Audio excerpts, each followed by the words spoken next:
Hi there, this is Forrest with Safari Joe's Exotic Wildlife Rescue, and today I want to show you something a little bit creepier than usual, says the man who works with giant snakes for a living. This is my friend Charlotte. It looks like my head is on top of the spider. Charlotte here is a Chilean rose-haired tarantula, and she is absolutely extraordinary. Tarantulas are arthropods, which literally means joint-footed. There are more arthropods than any other kind of animal in the entire world.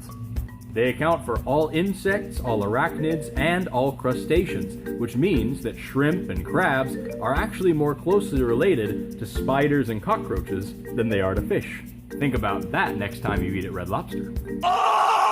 Now, of course, Charlotte does have fangs, and you can see them right here. They're about an inch long, and they're surrounded by red fur so that predators can see them more easily. But that's by no means the coolest way that she has to defend herself.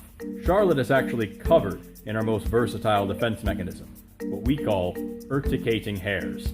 When she feels threatened, Charlotte will kick these little barbed hairs up into your eyes, nose, and mouth, and they burn just like pepper spray. They're so effective that a long time ago they were used to make itching powder, until we found out that a lot of people are actually terribly allergic to them. All tarantulas from the Western Hemisphere, or what we call the New World, are covered in these urticating hairs and use them to defend themselves from predators coming in from above. You can even see these hairs in the brown tarantulas we find here in Oklahoma. But I mean, don't pick them up or anything. I mean, that's what I do, but I'm trained for that. I'm like a semi-trained quasi-professional. That's my job.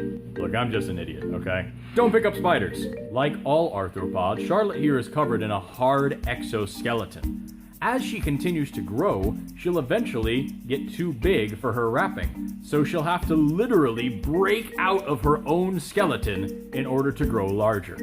We call this process molting, and it happens every so often for almost all of our many-legged friends. Come here. No, come here. Ah. Come on.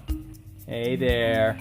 Fun fact, the chemical that makes an insect's exoskeleton is called chitin, which is the same chemical that makes fungi.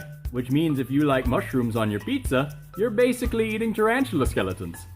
But if you ask me, the most awesome thing about these creatures isn't their fangs or their hairs or even their eyes, it's their legs.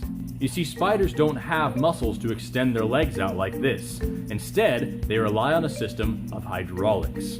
They pump fluid into their leg to stretch it out like a water balloon, and then when that fluid recedes, the leg curls back in. This is why you always find dead spiders with their legs curled up like this, because they don't have any mechanism to push them back out anymore.